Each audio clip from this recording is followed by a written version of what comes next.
Real Rent Car presenta el reporte del tráfico.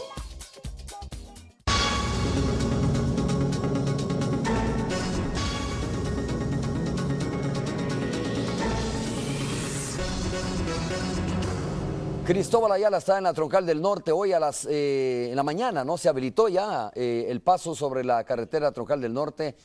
Usted probablemente está diciendo que incomodó mucho eso, que fue difícil, yo también tuve que pasar varias veces por ahí también. Y al final vamos a ver cómo ha quedado esta arteria. Y lo vamos a preguntar, por supuesto, también al ministro aquí en los estudios, cómo se trabajó esa parte de la Troncal del Norte. Adelante, Cristóbal, te escuchamos. Buenos días.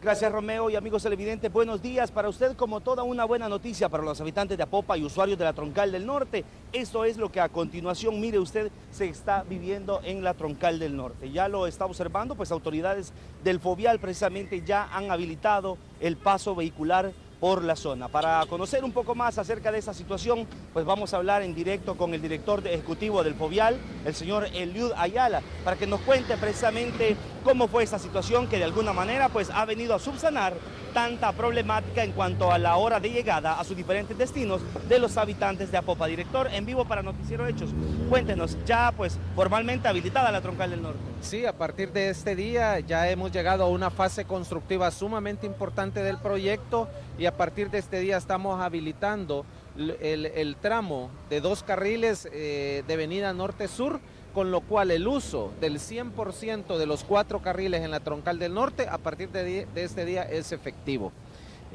No quiere decir, quiero decir que el proyecto ha sido en un 100% terminado. Nos hace falta colocar la señalización y estamos esperando nada más que un tramo de aproximadamente unos 30 metros que interconecta la Troncal con Nejapa adquiera la resistencia para abrirlo. Eso esperamos será el próximo lunes.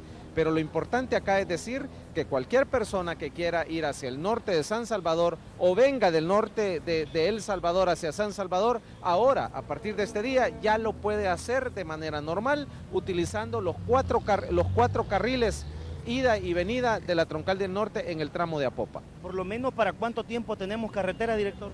Bueno, es un proyecto que fue diseñado, creo que para todos ha sido claro que no hemos venido aquí simplemente a hacer un trabajo sencillo, hemos hecho un trabajo serio, responsable, con lo cual nuestros diseñadores estructuristas nos garantizan que tendremos carretera para unos 15 años por lo menos en estas condiciones. ¿Se terminó en el tiempo que se había establecido, director? Estamos terminando, bueno, la habilitación está un poco antes de lo que habíamos dicho. El tiempo de ejecución contractualmente todavía será hasta la primera semana de mayo. Con esta apertura prácticamente lo que nos queda es la señalización, algo que es un trabajo muy rápido y ya sin ninguna molestia, de tal manera que estamos terminando antes del tiempo previsto. Muchas gracias, director. Ya lo escuchó usted, amigo televidente, y Romeo, por supuesto, ya la carretera Troncal del Norte a la altura de Apopa, precisamente, ya todo era conocido que estaba de manera suspendida, es suspendido el paso por esta zona, pero ahora ya usted lo puede observar y puede transitar tranquilamente por el sector. Vuelvo entonces la señal hasta los estudios principales. Adelante.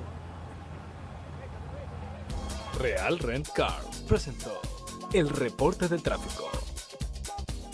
Gracias, Cristóbal Ayala, por la información. Bueno, está con nosotros aquí el ministro de Obras Públicas, Gerson Martínez, con quien vamos a conversar de esto que está sucediendo, de la apertura de este tramo de la Troncal del Norte, también aquí en la Panamericana, en los contornos de Canal 12, viniendo desde Las Delicias, más bien hasta acá, se está construyendo esa vía, ¿no? Se ha levantado todo el asfalto y vamos a preguntarle también qué tanto se ha avanzado, qué tanto más tendrá que esperar la población para poder habilitar, digamos, ese tramo. Pero vamos a hablar también con el ministro de Obras Públicas y también Gerson es una pieza importante en lo que ha sido el plan de gobierno que se ha venido construyendo para el Partido Frente Farabundo Martí o del Partido Frente Farabundo Martí para el próximo quinquenio y vamos a preguntarle también sobre qué tipo de modelo, ¿no? Es el que se podría impulsar en nuestro país, cuáles son los planes que tiene el gobierno para financiar, por ejemplo, o las ideas que tiene el gobierno para financiar este plan de gobierno. Gerson, bienvenido, muchas gracias por estar con nosotros, un gusto. Bueno, gracias a ti y Romeo, un saludo a toda la teleaudiencia. Bueno, buena noticia, comenzamos con la buena noticia de la habilitación de la Troncal del Norte, de este tramo de la Troncal del Norte, Gerson, y algunas personas se preguntan hacia dónde va, por qué era importante rehabilitar esa ese tramo, era importante construir más bien ese tramo nuevamente. ¿Por qué es importante el tramo este de la Panamericana, tanto el carril que va de San Salvador para el occidente como el que viene para acá? Bueno, es importante porque son importantes nuestra gente, nuestras ciudades, porque es importante desarrollar corredores longitudinales seguros, funcionales y con mayor duración, porque es necesario tener carreteras confiables y porque es necesario elevar el estándar de calidad de nuestras carreteras. Es parte de un plan maestro a nivel nacional, son los corredores longitudinales. La Troncal del Norte le hemos estado dando un tratamiento en los últimos 3 años, ya hemos renovado casi toda la Troncal del Norte, está pendiente este último tramo ya en las proximidades de San Salvador. Este día, como ustedes informaron, el Canal 12 a las 6 de la madrugada, teníamos que estar allá abriendo esa carretera. Yo no pude ir porque tenía que atender esta invitación. Sí. La carretera está terminada. Sin embargo, todavía nos queda un tramo allá al norte. Es el tramo entre Amayo y Quitasol. Es decir, de Amayo hacia los puentes. Porque allí vamos a hacer el primer paso a doble nivel en el norte del país. O sea, en ninguna parte del norte. En el desvío del Coyolito, que se llama, ¿no? Exactamente, Amayo, exactamente. ¿Cuál es la lógica de esto? Bueno, que estamos en la lógica de generar corredores longitudinales que agilicen la cadena de suministros, que agilicen la movilidad de las personas, que disminuyan los tiempos y con ello disminuyan los costos del acarreo, del transporte de los productos. Es decir, tú vas a poder venir desde Santa Ana, vas a tomar una nueva carretera a dar hasta la Nueva Concepción y allí tomar la longitudinal hacia Honduras o hacia Cabañas. A todo el occidente. A todo el norte del país, sin tener que interceptar la Troncal del Norte. Ahí se va a hacer el paso a doble nivel. Y se va a renovar todo lo que es ese pedazo de la Troncal del Norte. ¿Cómo va la Panamericana, este tramo que viene de Las Delicias hacia San Salvador? Bueno, aquí frente al Canal 12, bueno, tú puedes ver que casi todo está terminado, hemos entrado ya a la etapa final. Son algunos pedazos que quedan pendientes. Según los técnicos, las empresas van a necesitar unas 4 semanas más para terminar. Por supuesto que ya gran parte de los tramos están en uso. Y posteriormente va a venir la señalización. En Apopa, por cierto, está pendiente la señalización. Pero bueno, algo muy importante es lo siguiente, esto no es un bacheo ni es un recarpeteo, ni son las carreteras del pasado, de alguna manera son las carreteras que queremos para el futuro. Estamos autoexigiendo al Ministerio de Obras Públicas y exigiendo a las empresas de elevar la calidad de las autopistas. Tú puedes haber visto, por ejemplo, al otro lado, frente a la multiplaza, que se tuvo que sobrecavar hasta 1,5 metros para trabajar los suelos, hacer piedraplenes, después hacer la subbase y después hacer una base de 50 centímetros de cemento con el material fresado de asfalto, y luego tú puedes ver la base de 25 o 30 centímetros de puro concreto hidráulico. Estas carreteras tienen 15, 20, 25 años de retorno. Sin embargo, usted puede ver que cuando están bien hechas, por ejemplo, si hay una carretera que para mí en el pasado se construyó bien, es la autopista del Aeropuerto Internacional a San Salvador. Se dice 15 o 20 años de retorno, pero esa carretera tiene más de 40 años. Sí. Entonces, nosotros creemos que estas carreteras como la de Los Chorros, como la de Apopa, como lo que estamos haciendo, son carreteras que van a durar muchísimos años. Muy bien, Gerson, ahí está la información para que la gente la tome en cuenta, ¿no? De lo que se está haciendo, cuánto falta, más o menos 4 semanas aquí en la ruta esta de la Panamericana, este tramo que viene de Las Delicias hacia San Salvador, y la Troncal del Norte está completamente habilitada. Y al final va a ser un gran ahorro para el país y para nuestra población, porque no se va a tener que estar haciendo bacheos cada año. Ok. Gerson, hablemos contigo sobre lo que se viene ya después del 1 de junio, que es el nuevo gobierno, el gobierno del Partido Frente Farabundo Martí para la Liberación Nacional, en alianza con distintos sectores, obviamente. Y la pregunta que uno se hace, ¿no? Hay muchas expectativas cuando hay cambio de gobierno y las preguntas son como de rigor, por ejemplo, ¿cómo va a ser este gobierno? ¿Cómo se va a financiar, por ejemplo, el programa de gobierno? ¿Cómo se va a traducir, por ejemplo, el plan de gobierno? ¿Cómo se va a materializar realmente este plan de gobierno, ¿no? ¿Qué comentarios tienes tú para la gente que, pues, obviamente nos está viendo en este momento? Bueno, mira, nosotros sometimos a consulta de la ciudadanía nuestra fórmula, Salvador y Óscar, pero no solo sometimos la fórmula de gobierno a consulta, sino que sometimos el programa de gobierno e impulsamos a lo largo y ancho del país un diálogo que le llamamos justamente diálogo de país. Y se instalaron 38 mesas, se instalaron mesas territoriales en todo el país y en más de 40 ciudades de los Estados Unidos, de Australia, etcétera, donde está Parte de la diáspora. parte de la soberanía del país, que son los ciudadanos que están allá, fueron consultados. Y se aprobó el programa El Salvador Adelante, que es el que postulamos durante las elecciones. Ahora Salvador nos pidió a un equipo que tradujéramos ese programa en las bases de lo que va a ser el plan quinquenal. Es decir, va a ser necesario traducir el programa de gobierno en un plan quinquenal y en un plan operativo del primer año, de los primeros 100 días. Sin embargo, en este momento que todavía es bien temprano, lo que Salvador hizo fue formar un equipo para dirigir la transición y formar un equipo para sentarle las bases, las piedras angulares sobre las que se va a erigir el nuevo gobierno. Ahí, por ejemplo, ¿Donde estás integrado tú? Sí, estoy trabajando. En realidad somos casi un solo equipo, pero nuestra tarea ha sido más esto, estamos trabajando en un equipo.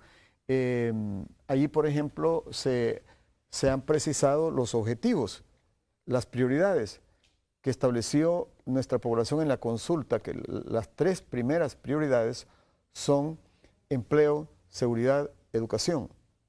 Sin embargo, cuando tú abres todo el abanico de políticas públicas, entonces te aparecen todos los objetivos y tienes que establecer una escala de prioridades. Ahí es donde te aparece en cuarto lugar salud y te aparece innovación, etc. Al mismo tiempo, se han establecido cuáles son como los 4 desafíos neurálgicos. Les llamamos neurálgicos o estratégicos porque te impactan en todo. Su solución va a impactar positivamente en todas las esferas o su no solución. ¿Cuáles son estos desafíos estratégicos neurálgicos? Primero, la inversión. Segundo, la fiscalidad. Tercero, la seguridad. Y cuarto, la unidad de país. Y Salvador plantea que la unidad de país es la piedra angular de todo. ¿Qué es inversión? Inversión es empleo, es ingreso, es inyección de capital líquido en el país, es agilización, imprimirle velocidad al desarrollo económico y al desarrollo social. ¿Qué es la fiscalidad? La fiscalidad es la única herramienta de política macroeconómica que tiene el Estado salvadoreño para impactar en lo social o para impactar en lo económico. Y la unidad, eso tiene que ver justamente con este listón que portamos aquí junto al corazón. Eso tiene que ver con la reconciliación del país. Eso tiene que ver con la unidad de país, con la reunificación. El Salvador es un país que desde el Estado colonial fue un país fracturado. Recuérdate tú que el epicentro de las luchas independentistas fue El Salvador, entre aquellos que querían la independencia de la joven patria con los que eran allegados a la corona. Más tarde vinieron las luchas por conservar la federación, la República Centroamérica, que era la patria que se estaba dividiendo, y El Salvador fue otra vez el epicentro de aquellas luchas, por eso es que Morazán tenía su base de operaciones aquí. Fue un siglo de luchas, de guerras entre liberales y conservadores, y El Salvador estuvo en el centro de eso. Luego viene el siglo XX, que es el siglo de las dictaduras, no me refiero solo a la dictadura militar, sino de los Quiñones, Meléndez, etcétera, y la Guerra Fría, que genera una grieta también en el país, una fractura. Logramos los acuerdos de paz, pero el país quedó virtualmente atrapado durante casi 18 años en la posguerra. La posguerra es aquel periodo donde todavía el país está convaleciente y guarda ciertos síntomas de lo que fue la guerra civil o la Guerra Fría. El esfuerzo que ha hecho, por ejemplo... Esos síntomas prevalecen hasta este momento. Claro, ¿no? En la última elección tú pudiste observar todavía eso. Justamente por eso es valioso el esfuerzo que hizo Salvador de mantener una actitud prudente, sensata, madura, a pesar de los agravios que le hacían, es como una contribución para que el país pueda evolucionar hacia la reconciliación. Y no me cabe duda que siendo Salvador, yo le conozco desde hace muchísimos años, desde que él era maestro, siendo Salvador un hombre maduro, sensato, serio, un hombre de palabra y además honesto, no me cabe duda que todos los pasos que él está dando son justamente para que el nuevo gobierno contribuya a la reunificación del país. Gerson, ese tema es importante, lo que tú estás mencionando, ¿no? Es decir, bueno, sí sabemos las necesidades que tiene el país y cuáles son, como tú ya mencionabas, las prioridades para los primeros 100 días, cuáles son los ejes sobre los cuales se tiene que trabajar, pero es importante también este tema de la reconciliación, es decir, el tema de que todos acudamos como salvadoreños y salvadoreñas a un mismo propósito, ¿no? Que es de desarrollar este país, de lograr, por ejemplo, ponerse de acuerdo en cuánto se invierte en educación, en cuánto se invierte en seguridad pública, cómo debemos de apoyar, por ejemplo, este tema de ¿cómo se llama?, de la generación de empleo, ¿no? Y ahí es donde hay dudas si estamos todos en ese ánimo realmente, si todos los partidos políticos, por ejemplo, están en ese ánimo realmente. Bueno, en realidad quiero expresarte que el soberano, el electorado, fue a las urnas y dio su veredicto democrático y dio un mensaje a todos los liderazgos. Dio un mensaje al FMLN, dio un mensaje a Arena, dio un mensaje a los liderazgos económicos, dio un mensaje a los liderazgos sociales, a todos. Habló el pueblo y les dijo, vayan y construyan acuerdos. Vayan y hagan acuerdos que construyan soluciones de país. Mucho se ha escrito y se ha opinado que si fue un mensaje de división, de fractura, yo con eso discrepo totalmente. Y Salvador lo que plantea, que el mensaje del electorado fue un mensaje de equilibrio. Nos está diciendo que debemos ser una sociedad equilibrada, que debemos de avanzar, Romeo, hacia una sociedad consensual. ¿Qué significa consensual? Que no tiene que ser una sociedad ni vertical, ni autoritaria, ni uniformizada. Somos una sociedad plural, somos una sociedad diversa y esa diversidad no tiene por qué bloquearnos y dividirnos. Esa es nuestra potencialidad. La diversidad es la potencialidad, es una riqueza. No tiene por qué bloquearnos, sino que tiene que impulsarnos hacia el país. La diversidad de talentos, la diversidad de iniciativas, la diversidad de capacidades. Eso es lo que ha atesorado el país.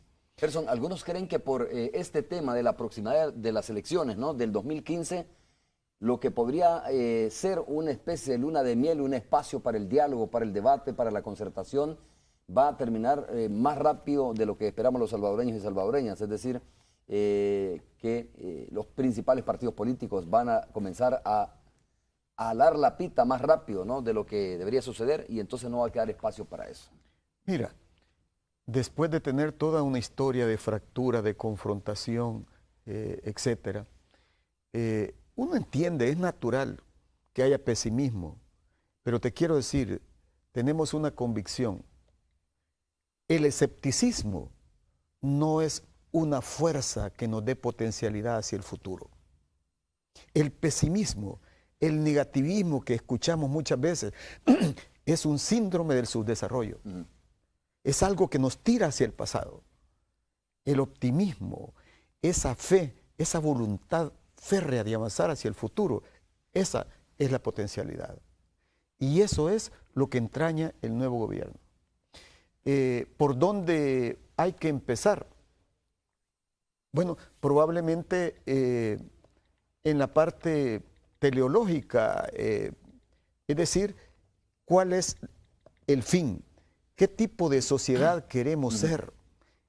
¿Queremos seguir siendo lo que hemos sido en el pasado o queremos ser una sociedad próspera, democrática, educada, en paz? ¿Qué queremos ser? Un país fuerte, eso queremos ser. Con una sociedad nueva, en el buen sentido de la palabra. Pero ¿por dónde empezar? Bueno, probablemente donde a veces no comenzamos, pero donde se debe comenzar es por identificar todos los intereses legítimos en la sociedad. Partir de reconocer abierta y desprejuiciadamente todos los intereses legítimos en la sociedad y promover un espacio de encuentro entre los mismos, para establecer una relación positiva y equitativa entre los mismos. Eso creo que es lo que hay que hacer. Y también identificar si hubieran intereses ilegítimos. ¿Cuáles podrían ser intereses ilegítimos? Bueno, los del carteles del narcotráfico, ilegítimos. De carteles de la corrupción, sean cuales sean, ilegítimos. Lo de prebendas o economías privilegiadas, eso no. Pero todos los que sean intereses legítimos hay que reconocerlos y apoyarlos. ¿Cuáles? Bueno, del empresariado, de los trabajadores, de los grandes, medianos, pequeños, microempresarios, de los microemprendedores, de la clase trabajadora, los intereses de la familia. Justamente el programa de Salvador lo que plantea es que el más vital interés nacional es superar la pobreza, pero la tarea más estratégica es elevar la riqueza país, elevar la riqueza de las empresas, pero también elevar la riqueza de la familia. Que crezca la riqueza y que crezca la equidad. Gerson, con todo este análisis y datos que tú me estás dando, es una pregunta como, creo, ¿no?, que es importante plantearla. A ver, ¿tiene nombre o se le va a poner nombre? Porque algunos insisten en viñetar, digamos, las acciones de un gobierno bajo una etiqueta de economía libre de mercado, neoliberalismo, etcétera. ¿Cómo le van a llamar ustedes a esto? ¿Tiene nombre este gobierno próximo? En el mercado y en el Estado, lo más importante no es el envoltorio, es la sustancia. Salvador lo ha dicho claramente. Nosotros queremos edificar con la ciudadanía el modelo democrático de gobernar, es decir, el modelo salvadoreño de gobernar, le llama Salvador. Que no esté copiando paradigmas, que tengamos una política exterior alineada con los intereses del país, alineada con las metas del desarrollo económico, alineada con las metas del desarrollo humano. Eso está planteando Salvador, que no copiemos modelos, que identifiquemos qué es lo que queremos y qué es lo que merece El Salvador. Por supuesto, habrá cosas, grandes valores universales que es importante aprender, pero no podemos copiar. Tenemos que ser creativos. Por eso, ¿qué modelo de gobierno? Bueno, veamos cuáles van a ser los principios. En el programa de gobierno se establecieron los principios programáticos. Ahora hemos trabajado los principios de gestión, de la gestión pública, de buen gobierno. El primero es el principio de un servicio público centrado en la gente, centrado en los ciudadanos. Otro principio, el segundo principio, es el del compromiso de país. Es decir, que todos los que allí lleguen, no importa su procedencia, que lleguen al gobierno, tienen que tener un compromiso de país. Un tercero en importancia es el principio de solución, porque más allá de las definiciones académicas, ¿qué es la política pública, Romeo? ¿Qué debe ser la política pública para nosotros y para los ciudadanos? La política pública es y debe ser el arte de los resultados y las soluciones. El arte de los resultados y las soluciones. Eso es la política pública de un país que se quiere desarrollar. En pocas palabras, servicio también, ¿no? Ciertamente. Y justamente por eso, otra cosa muy importante que quisiera plantear es el principio de cambio, es decir, de innovación, de aprendizaje, de información y mejora continua en el servicio público. Es decir, el principio de calidad, de elevar la calidad y el rendimiento del servicio público, de los servidores públicos a todo nivel, de empleados, de trabajadores y también de los titulares, de los ministros. Ministros a los territorios y no solo desde los escritorios. Eso es algo muy, muy importante. Y una cosa que quiero decir también es el principio de macrointegración. Necesitamos avanzar de lo que en el pasado fue un estado archipiélago, ¿verdad?, disperso, hacia intervenciones integrales, hacia una planeación estratégica integrada, hacia una inversión estratégica integrada. Eso va a ser fundamental, va a definir al nuevo gobierno y va a permitir la aceleración del desarrollo. Muy bien, vamos a hacer la pausa comercial, conversando esta mañana con el ministro de Obras Públicas, Gerson Martínez. Volvemos.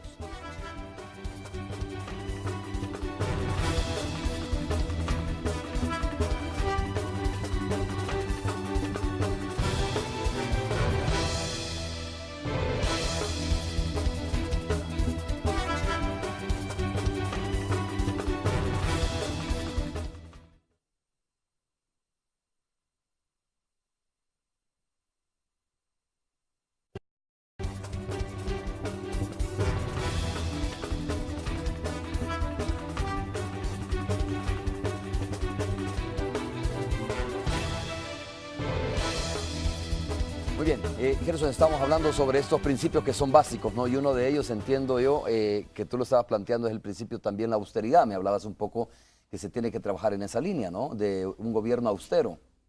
Bueno, ciertamente tenemos que darle continuidad a lo que se ha iniciado. Por ejemplo, en este gobierno hemos dado pasos importantes. En obra pública, por ejemplo, en salud, en trabajar con un sentido de austeridad. Pero el principio es de integridad, transparencia y anticorrupción. Hay que seguir profundizando en eso, porque recuérdate que el tema de la corrupción tiene que ver con sistemas, con procesos, con vicios políticos, pero también con una cultura de cómo se hacían las cosas. Y para superar, es más fácil reformar organizaciones en el Estado, estructuras orgánicas que estructuras mentales, modelos mentales, formas de hacer las cosas. Por eso va a ser importante el esfuerzo público-privado en esa dirección. Por cierto, que quiero decirte que en el programa de Salvador y Oscar, se parte de que un proyecto de país, un proyecto de desarrollo de país es un proyecto público, privado y ciudadano, público, privado y comunitarios, porque todos tenemos una elevada responsabilidad, la ciudadanía, el Estado y el sector privado. Gerson, sobre este tema de la austeridad, ¿cómo estás viendo tú, para pasar a otros temas, cómo estás viendo esta decisión que se ha tomado en la Asamblea Legislativa de los diputados, por ejemplo, de hacer un traspaso de mando, que entiendo que el costo es bastante elevado, ¿no? No es superior a otros gobiernos, pero cuando estamos hablando de un gobierno de austeridad, este es un buen momento para decir, bueno, si esto es correcto o no es correcto, y cuál va a ser al final, crees tú, la decisión sobre esta situación, que entiendo que es más de 1.5 millones de dólares. Bueno, voy a referirme al Twitter que yo leí de Salvador. Ajá. Él le ha solicitado a la Comisión de Transición que aplique el principio de austeridad. Es decir, austeridad para nosotros no significa castigar el gasto social de ninguna manera. Lo que significa es eliminar y de alguna manera prohibir, evitar, impedir en el nuevo gobierno cualquier cualquier gasto dispendioso, la fastuosidad, ¿verdad? Eso, por ejemplo, en el pasado estaba leyendo información ayer, hubo un gobierno anterior que gastó 4 millones o más. Para el tema del traspaso de mando. Sí, entonces esas cosas, si bien es cierto que vienen dignatarios y eso, y que el país también tiene que cuidar eso, también ellos entienden que la austeridad es importante. Sobre todo en los países estos, ¿no? Que tienen pocos recursos.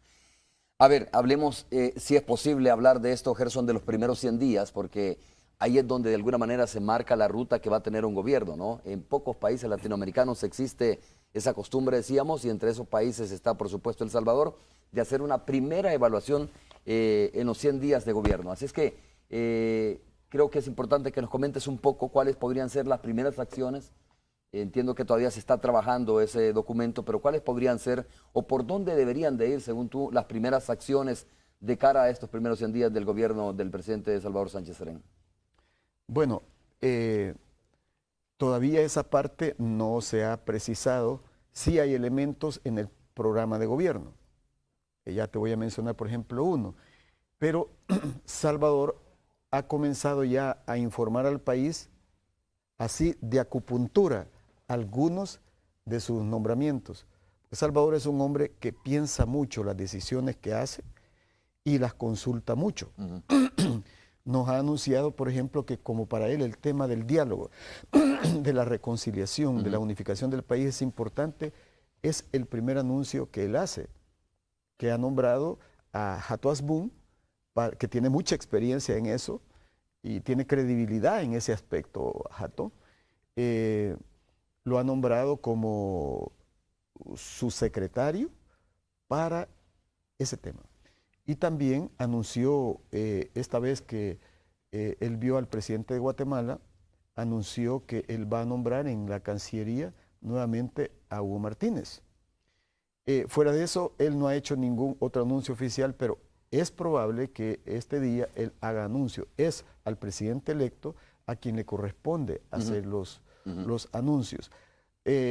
Una vez que Salvador, y eso es lo que quiere hacer Salvador, nombrar ya algunos funcionarios para que comiencen a trabajar el plan quinquenal, trabajar el plan operativo anual y trabajar el plan de los primeros 100 días. En el programa de gobierno, por supuesto, hay que tener en cuenta que una cosa es programa y otra cosa es plan.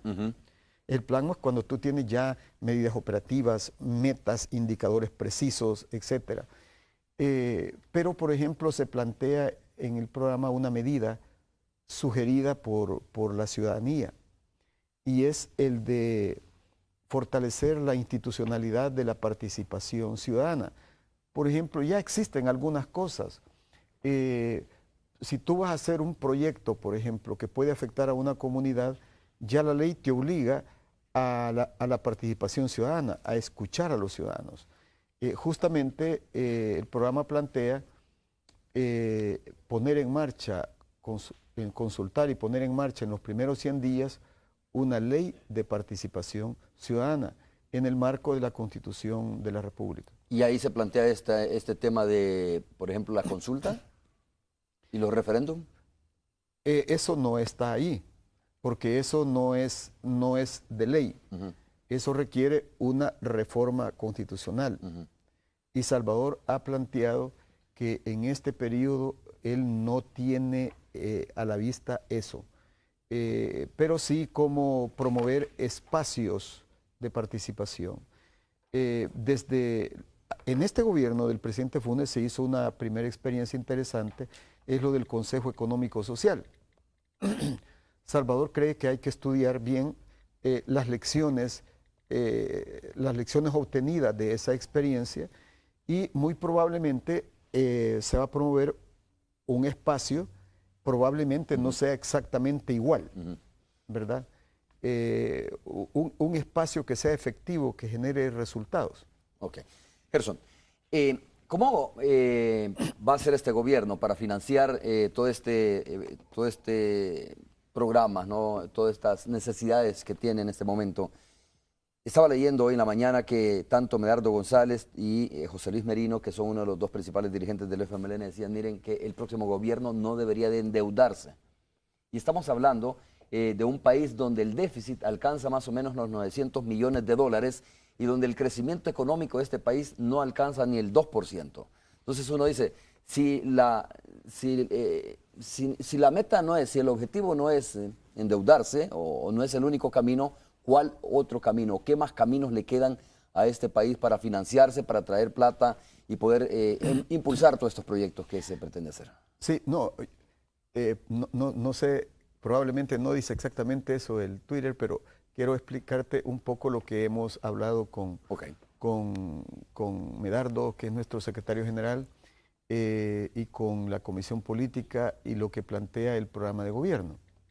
Normalmente, cuando se habla de estas cosas, se piensa en la fiscalidad. Y la fiscalidad es el Estado. Y el desarrollo no puede ser estatista. Eso fracasó en el mundo, de eso estamos absolutamente claros. Nosotros lo que identificamos claramente es cuáles son las fuentes del desarrollo que tiene un país. Y la primera fuente financiera del desarrollo es la inversión privada doméstica. Es decir, la inversión privada nacional que debe tener todas las condiciones para elevarse y florecer, porque eso genera empleo, genera ingresos, genera progreso, bienestar.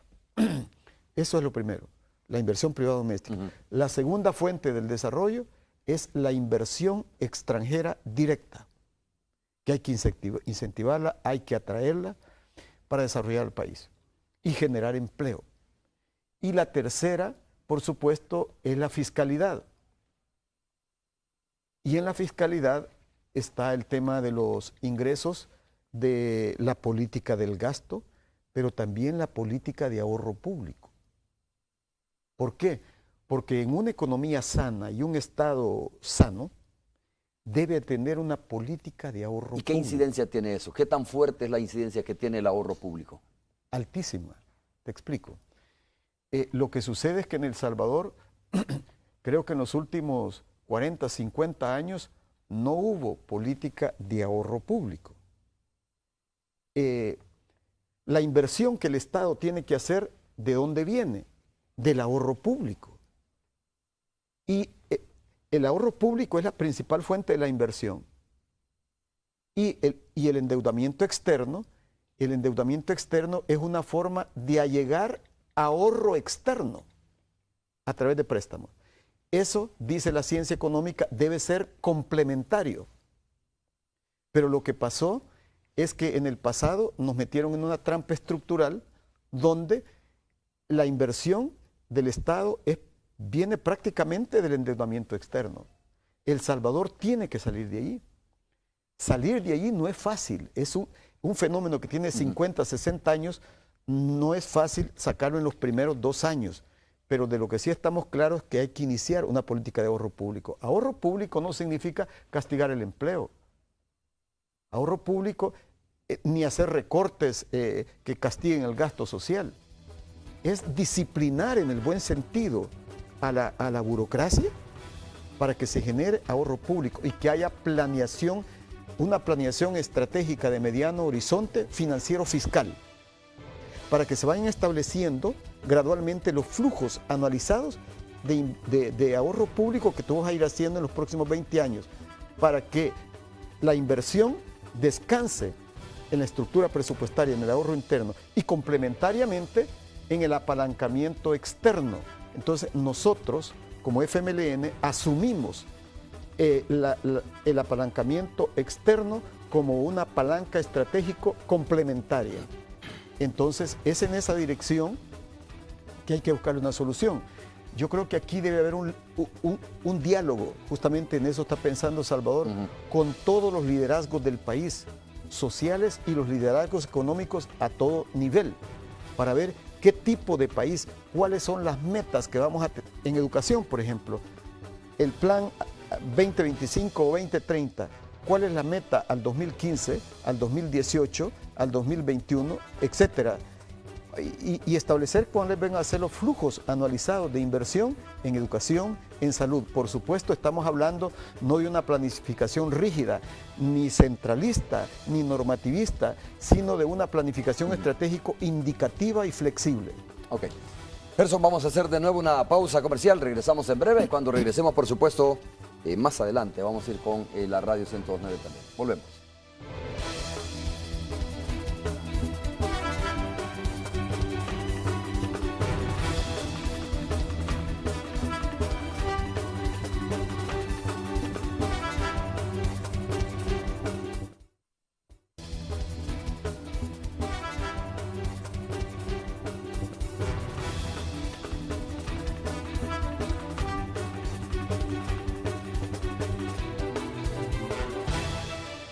Bueno, lo voy a leer textualmente. FMLN Sánchez está obligado, dice, a usar menos préstamos, así lo recoge Diario El Mundo.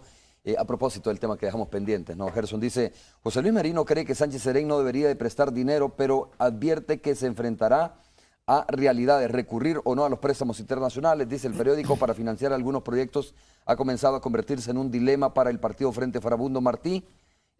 Partido que llevó al poder a Salvador Sánchez Serén. Dos de los principales dirigentes del partido, Medardo González, secretario nacional del FMLN, y José Luis Merino, secretario de organización, coinciden en que el nuevo gobierno enfrentará situaciones económicas complejas, aunque creen que saldrá adelante. Dice que inicia su análisis sobre el uso de los créditos internacionales con un reconocimiento de que la situación fiscal del país es compleja, que la deuda pública es alta y que el gobierno tiene un problema con la deuda previsional o de pensiones. Bueno, eso dice mucho de un partido que tiene una actitud responsable. Tú no puedes llegar a la loca a topar la tarjeta de crédito de un país. Lo primero es ver cuáles son las metas del desarrollo. Y además, cuando uno piensa solo en inversión del Estado, eso es estatismo. El Estado tiene un papel fundamental para motivar para la economía y la inversión privada. Pero la pregunta es, Romeo, ¿pueden haber otras fuentes para hacer grandes inversiones en el país que el Estado no puede hacer? ¿O solo el endeudamiento público? Justamente por eso nosotros hemos planteado que los asocios público-privados son una oportunidad. Toda vez, y lo hemos dicho, que no se conviertan en privatizaciones encubiertas. Pero los asocios público-privados han sido en el mundo, en muchísimas experiencias, una gran oportunidad de país. Por supuesto, hay otras lecciones muy malas, que han generado pasivos contingentes, que han generado actitudes privatizadoras, pero hay muchísimas experiencias.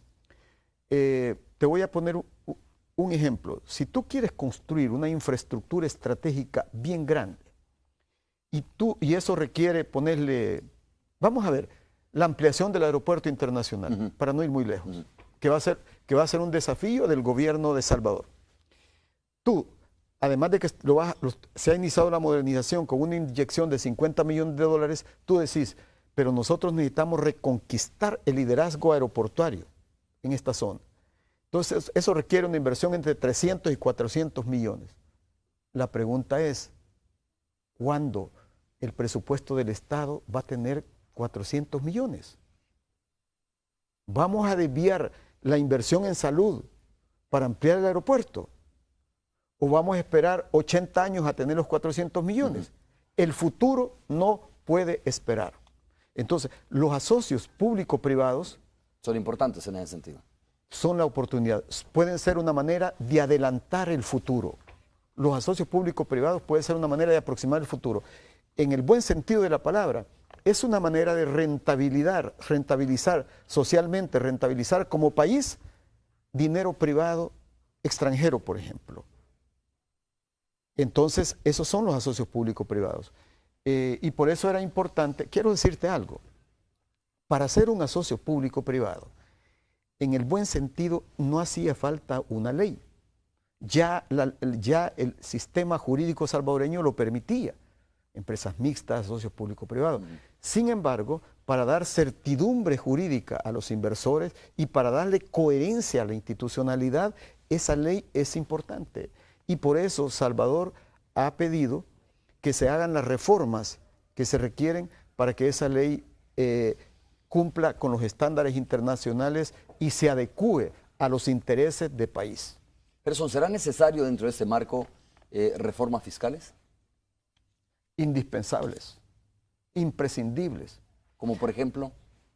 Bueno, mira, es que lo que sucede, lo que ha sucedido en América Latina por muchos años, que cuando los políticos tradicionales han hablado de reformas fiscales, solo están pensando en impuestos y viendo a la gente como paga impuestos. Uh-huh. Hay que democratizar, hay que reivindicar la soberanía del ciudadano y mirar y asumir al ciudadano como sujeto de obligaciones, pero también como sujeto de derechos que te pide cuentas. Entonces, de lo que nosotros estamos hablando, de avanzar a una reforma integral, gradualmente, hacer una planeación estratégico financiero fiscal de mediano y largo horizonte. Vaya, por ejemplo, ¿de qué se trata? Si nosotros decimos, queremos avanzar hacia la sociedad del conocimiento, como lo plantea Salvador, que es un educador por excelencia, dice avanzar a la sociedad del conocimiento. Pero ¿cómo tú vas a avanzar a la sociedad del conocimiento? ¿En cuántos años? Bueno, suponte que sea la meta al 2025, pero eso se puede quedar como puro violín si tú no le pones metas anualizadas de inversión gradualmente, de tal suerte que los contribuyentes sepan cuál es el compromiso del Estado y que esos dineros no se van a meter a otros gastos corrientes. Pero que también sean financiables esos compromisos, ¿no? Exacto, y que esos dineros no se van a meter a otro tipo de gastos. Uh-huh. Sí, justamente por eso se requiere un plan de mediano horizonte. Uh-huh. Lo digo de otra manera. Vamos a ver, países como El Salvador, ¿están programados a 30 o 40 años plazos? Sí, pero solo en el pago de sus obligaciones, uh-huh, solo en el pago del servicio de la deuda. El Fondo Monetario Internacional te programa, papá. Bueno. Sí, como cuando vas al banco. Y la otra pierna, y la inversión. Uh-huh. Entonces se requiere una planificación estratégico, financiero, fiscal de mediano horizonte, a 25, 30 años plazos. Eso le da certidumbre al país, a la ciudadanía y a los contribuyentes. De eso se trata. Y es una manera de disciplinar también al Estado en el buen sentido, no bajo los dogmas neoliberales, sino bajo una filosofía del desarrollo humano sostenible. Y en ese marco, ¿cómo encajan los próximos funcionarios? ¿Cómo deberían de ser? No te voy a preguntar a ti nombre porque creo que hoy a las 10 de la mañana, aunque ya trascienden algunos nombres, pero creo que hoy a las 10 de la mañana habrá una conferencia de prensa donde se anuncia parte del gabinete, ¿no? Claro. El perfil de las personas, porque puedes tener la plata necesaria, puedes tener esas metas, esa programación que tú dices, pero si el funcionario que está al frente de la cartera no es un funcionario que esté en la línea ese del ahorro, de la transparencia, de la austeridad, pues igual va a terminar siendo una gestión fracasada, ¿no? Sí. Bueno, esas decisiones y esos anuncios los hace el presidente electo. Uh-huh.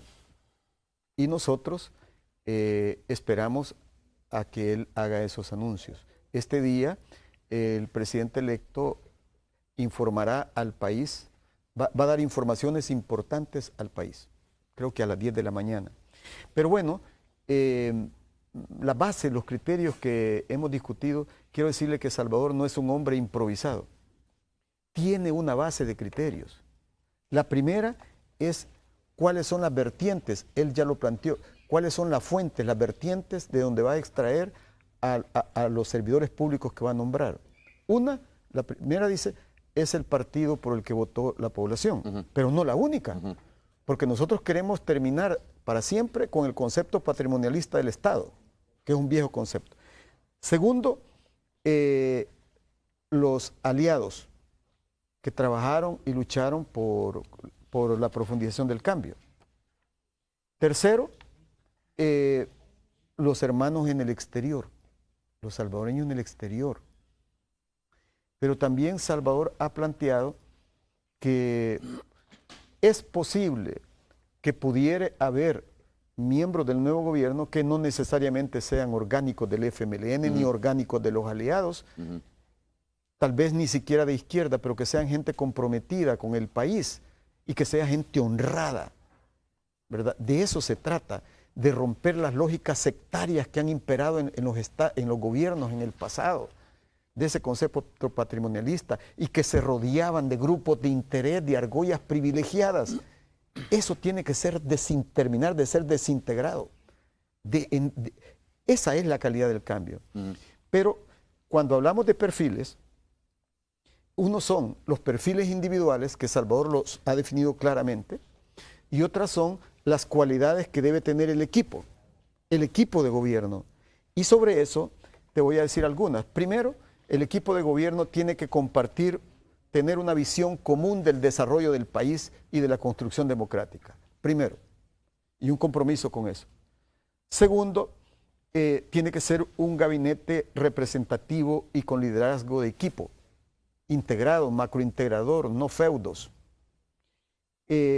Un gabinete competente, es decir, poner el hombre correcto en la posición correcta, la mujer correcta en la posición correcta, ¿verdad? Un sentido de idoneidad, de vocación, para no equivocarse. Un gabinete convocante de todos los talentos, de todas las iniciativas del país y de todos los recursos del país. Porque de lo que se trata no es de mover solo una maquinaria que es el Estado, sino de mover el país a pegar lo que yo le llamo el salto del jaguar, el salto hacia el futuro, el salto hacia el desarrollo. El Salvador puede lograrlo, porque además no somos guanacos. Guanaco es un apodo, el guanaco es un animal de allá de los Andes, junto con la vicuña y la llama. El símbolo de las civilizaciones que existían aquí, en lo que ahora es El Salvador, era el jaguar. Entonces tenemos que apoderarnos de un nuevo espíritu. Un gabinete vinculado al pueblo, participativo, interactivo, no una ostra enconchada en los escritorios. Eso es una cosa importante. Una sólida base ética. Eso es bien importante. Si a los que se les ofrezca el servicio, es importante que tengan una sólida base ética y tener claridad que allí tienen que refrendar esos valores, esos principios. Ahora, a nivel individual, personal, digamos, ¿qué características plantea Salvador? Bueno, primero, identificación y compromiso con su programa. El programa de Salvador se llama El Salvador Adelante, con las medidas, ya sea con las metas de salud, de educación, de eso. No se le está pidiendo adscribirse ideológicamente al FMLN, no, sino con esas políticas públicas. Compromiso de cumplir y hacer cumplir la ley y la Constitución y las demás normas. Capacidad y mística de trabajo, dedicación, no solo capacidad, que porque se haya graduado en una universidad, no, sino mística, dedicación, que se faje, eso es importante, que se faje trabajando por el pueblo, por la gente, eso va a ser importante. Disposición de trabajo de equipo, de esfuerzo macrointegrador, porque eso nos va a permitir lograr mejores impactos. Okay. Gerson, tengo listo a Tony Cabezas en la Radio 109 para compartir también con sus radioescuchas, ¿no? Ahí está listo ya. ¿Cómo estás, Tony? Hola, gusto saludarte nuevamente. Como te adelantaba con el ministro de Obras Públicas, estamos aquí esta mañana. Tony, buenos días. Hola, Gerson. Y por cierto, estábamos hablando, no sé si le zumbaron los oídos allá a don Gerson. Sí, yo creo que le han de haber zumbado porque estamos... ¿cómo no? Está Hola, aquí Gerson. Rodolfo Hola. Parker. Hola, Rodolfo, Romeo. ¿Qué tal? Buen día, Rodolfo. Buen Parker, día, ¿cómo Gerson. estás? ¿Cómo estás? Encantado. Siempre gusto. ¿De qué estaban hablando? No, estábamos rumorando si era el futuro secretario técnico de la presidencia, ¿verdad, Rodolfo? No, y lo sea o no lo sea, pues lo que yo habría dicho, como Gerson lo sabe, tenemos una impresión como él se la ha merecido por su trabajo. Ojalá personas como Gerson tuvieran que ver en una pues posiciones predominantes. Y no lo decimos por sobar a nadie, pero sí también hablábamos con Verónica y con Romeo, con Tony, perdón, lo que podrían ser buenas y malas señales. Y realmente, pues, en manos de todos está, en pensamiento de todos está, de que hay ciertos puestos que sí son muy sensibles y nosotros, pues, Claro. pensamos en que va a haber... Rodolfo, en ese sentido, ¿es buena o mala señal Hugo Martínez como ministro de Relaciones Exteriores? Bien, nadie puede criticar una posición que se le asigne a una persona como Hugo Martínez. Ajá.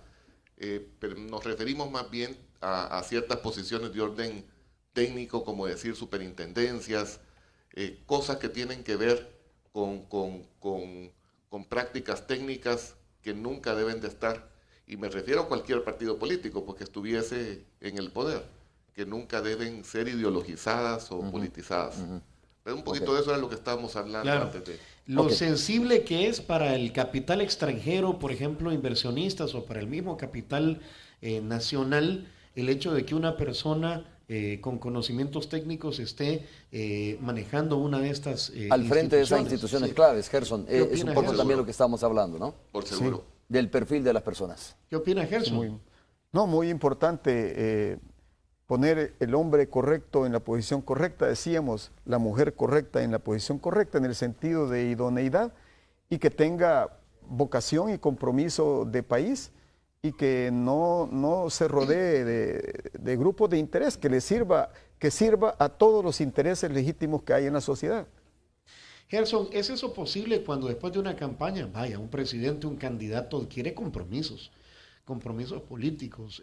Hay grupos que apoyan cierta candidatura que lo pueden hacer porque son afines ideológicamente a un partido político, pero también no hay que negar que de alguna manera están buscando influir en un futuro gobierno, y la manera en que a veces se recompensa ese apoyo es colocando a estas personas en ciertos puestos.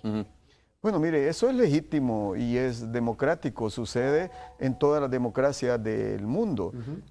Aquí lo importante es qué hay detrás de eso.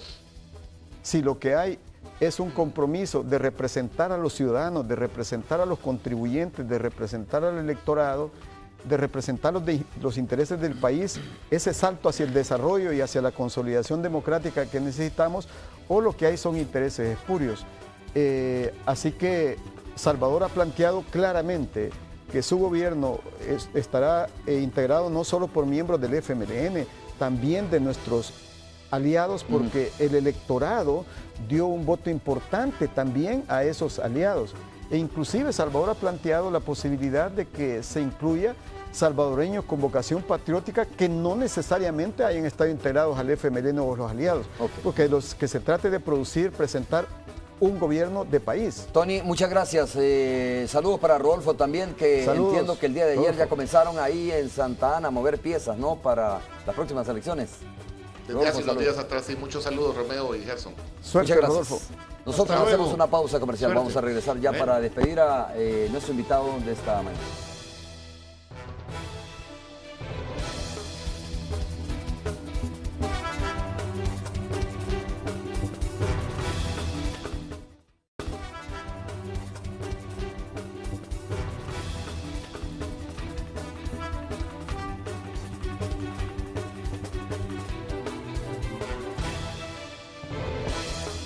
Bueno, mire, no tengo más tiempo, sino de verdad, Gerson, solo para despedir a nuestro invitado de esta mañana. Muchas gracias, Gerson, por haber estado con nosotros. Romeo, a ti y muchas la gracias. expectativa de la gente, de la población, pues obviamente cuando inicia un nuevo gobierno es muy grande, obviamente.